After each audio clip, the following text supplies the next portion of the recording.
जे काही तुम्हाला सांगितलं मानदुखी, गुडघेदुखी, कंबरदुखी ही झाली लक्षणं. मग बॉडी पेन का होतो? मग मानवानं केलेल्या चुका जर बघितल्या तर त्याच्यामध्ये येतो की बाबा एकाच जागेवर जास्त वेळ बसून काम करणं. त्याच्यामध्ये काय तर आय टी क्षेत्र असेल, बँकिंग क्षेत्र असेल किंवा ऑफिसमध्ये काम करणारी लोक 8-8 तास एकाच जागेवर असतात. त्यामुळे त्यांच्या बॉडीवर आलेला ताण. सेकंड पार्ट काय येतो की इंडस्ट्रियल एरियामध्ये उभं राहून काम असते 8-8 तास. टाटा मोटर्स बघा, महिंद्रा कंपन्या बघा, 8 तास उभं राहून काम आहे तिथं लाईनवर जर बघितलं तर. मग त्यामुळे येणारा ताण बॉडीवर. त्यानंतर काय की गावाकडं खेडेगावामध्ये जर बघितलं तर ओझी वाहणारी लोक जास्त आहेत. मग काय होतं मणक्यावर त्यांना ताण पडत असतो.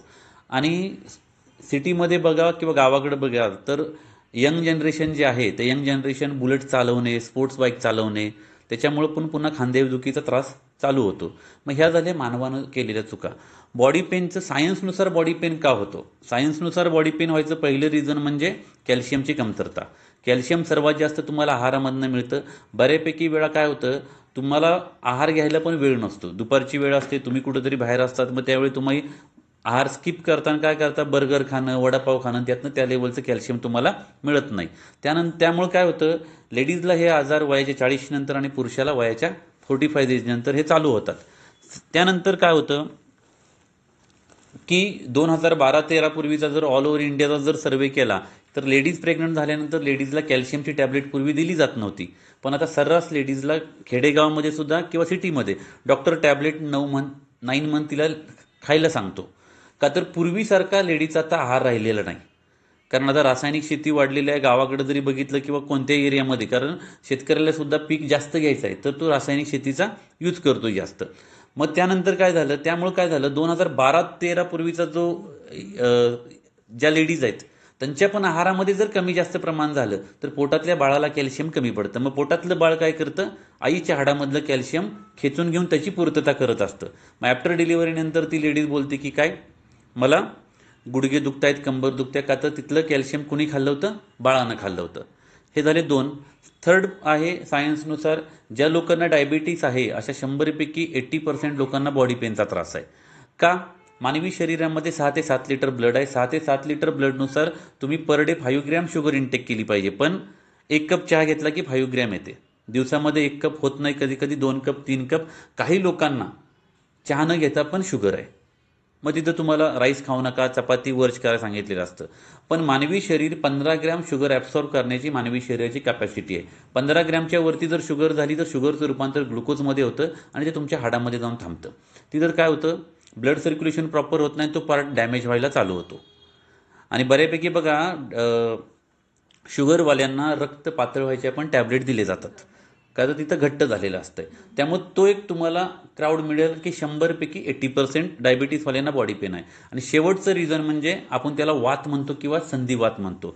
वात ज्यावेळी वाढतो त्यावेळी बऱ्यापैकी ब्लड सर्क्युलेशन प्रॉपर होत नाही आणि प्लस काय होतं तुम्हाला दही, लोणचं असे जे पदार्थ आहेत आंबट ते पदार्थ वर्ज करायला सांगितलेले जातात. मग माझ्याच कंपनीचं प्रोडक्ट तुम्ही का घेतलं पाहिजे? ही बॉडी पेनची सायन्सनुसार मी 4 लक्षणं सांगितली तुम्हाला. मग माझंच प्रोडक्ट का घेतलं पाहिजे? मार्केटमध्ये जाताय तर तुम्हाला कॅप्सूल, टॅबलेट, मलम किंवा ऑइल मिळेल. पण आम्ही काय केलेलं आहे आम्ही याच्यामध्ये दोन्हीचं कॉम्बिनेशन म्हणजे ॲलोपॅथी डॉक्टर किंवा असेल किंवा आयुर्वेदिक तर दोन्हीचं कॉम्बिनेशन आपण याच्यामध्ये केलं. याच्यामध्ये आपण मेथी आणि बेल टाकला आहे. मेथी आणि बेल सर्वात जास्त कॅल्शियम प्रोव्हाइड करणारे घटक आहेत. खेडेगावामध्ये जरी बघितलं तर मेथीचे लाडू हिवाळ्यामध्ये बनवले जातात. त्यानंतर याच्यामध्ये आपण काय टाकलं आहे जायफळ टाकलं आहे. जायफळ काय करतं पोट साफ करायचं काम करतं प्लस झोप छान लागते जायफळामुळे. कारण बॉडी पेन ज्याला आहे ना त्याची झोप लागत नाही. त्याच्यानंतर आवळा, हिरडा, बेरडा आणि कुटकी ह्या 4 वनस्पती या काय करतात वात कमी करतात आणि नवीन वात वाढून देत नाहीत. त्यामुळे माझ्या प्रोडक्टचा 100% रिझल्ट आहे. कधी कधी 100% येतो, कधी कधी 1-2% कमी जास्त प्रमाणात पण होतो. मग डिपेंड अपॉन त्याच्या बॉडीवर डिपेंड आहे सगळ्या गोष्टी. काही लोकांना जर ऑलरेडी 5 ते 6 आजार असले तर त्याची इम्युनिटी पॉवर कमी झालेली असते. तिथं कुठंतरी मला असं वाटतं की माझ्या प्रोडक्टचा त्याला तेवढा इफेक्ट नाही पडला. पण असा कस्टमर 100मध्ये एक नसतो, 5 ते 6,500मध्ये एक कस्टमर असतो. आणि त्याच्याबरोबर आम्ही काय केलं याच्याबरोबर आम्ही विटामॅक्स नावाची एक टॅबलेट दिलेली आहे. ती सकाळी ब्रेकफास्ट नंतर घ्यायची आहे आणि ही जे ऑर्थो आहे ते संध्याकाळी तुम्ही डिनर नंतर घ्यायचं आहे. तर विटामॅक्स कॅप्सूल काम इम्युनिटी बूस्टर आहे थोडक्यात. ते पित्त कमी करणं, स्ट्रेस कमी करण्याचं काम ते करत असतं. तर हे 4500चं किट तुम्हाला 2 महिन्यासाठी जातं. त्यानंतर बऱ्यापैकी काय होतं, ज्याला 10 वर्षापासून आजार आहे, कुणाला 5 वर्षापासून आजार आहे आणि कुणाला 2 वर्षापासून आहे, तिन्ही कॅटेगरीची जर लोकं आहेत, एखाद्याला 10 वर्षापासून कंबरदुखी आहे, 5 वर्षापासून गुडघेदुखी आणि दुसऱ्याला जर खांद्याचा 2 वर्षापासून त्रास आहे, तर या तिन्ही कॅटेगरीच्या लोकांना जर माझं प्रोडक्ट दिलं तर 4 ते 5 दिवसामध्ये या तिन्ही कॅटेगरीवाल्यांना फरक पडतो. 4 ते 5 दिवसामध्ये फरक पडल्यानंतर काय होतं, 10 वर्षापासून ज्याला त्रास आहे त्याच्या मनामध्ये कुठंतरी शंका येते की मी एवढ्या टॅबलेट एवढे डॉक्टरकडे गेलो पण मला रिझल्ट नाही आला आणि 4 ते 5 दिवसामध्ये या प्रोडक्टचा रिझल्ट आला, मग याच्यामध्ये काय स्टिरॉइड वगैरे आहे का? तर पहिली गोष्ट, स्टिरॉइड हा शब्द लोकांनी ऐकला कधी, तर तो 1980च्या ऑलिम्पिकमध्ये. 1980च्या ऑलिम्पिकमध्ये ज्यावेळी धावपटू स्पीडमध्ये पळाला त्यावेळी कळालं की बाबा हा इंजेक्शन घेऊन पळाला होता. मग आपल्या प्रोडक्टमध्ये स्टिरॉइड आहे का नाही हे ओळखायचं कसं? तर त्याचं एक उदाहरण देतो मी तुम्हाला की फॉर एक्झाम्पल तुमचं डोकं दुखतंय, तुम्ही क्रोसिन घेतली, 10 ते 15 मिनिटात थांबतं, स्टिरॉइड आहे. त्यानंतर डॉक्टरकडे गेला, थंडी ताप आहे, डॉक्टरनं जर तुम्हाला इंजेक्शन दिलं तर घरी येईपर्यंत जरा तुम्हाला थोडंसं फ्रेश वाटतं का, तर त्याच्यामध्ये स्टिरॉइड आहे. तर आपलं प्रोडक्ट म्हणजे कोणताही घटक तुम्ही इनटेक केल्यानंतर तुमच्या बॉडीमध्ये विदिन 10 सेकंद ते पुढच्या 2 तासामध्ये जर बॉडीवर इफेक्ट करतोय तर त्याच्यामध्ये स्टिरॉइड आहे. माझं प्रोडक्ट खाल्ल्यानंतर कुठल्याही व्यक्तीला 2 तासात 4 तासात फरक वाटत नाही, कुणाला 4 दिवसानं, कुणाला 6 दिवसानं, कुणाला 8 दिवसानं. त्यामुळे याच्यामध्ये असा कोणताही घटक नाही. काही वनस्पतीमध्ये इनबिल्ट स्टिरॉइड आहे.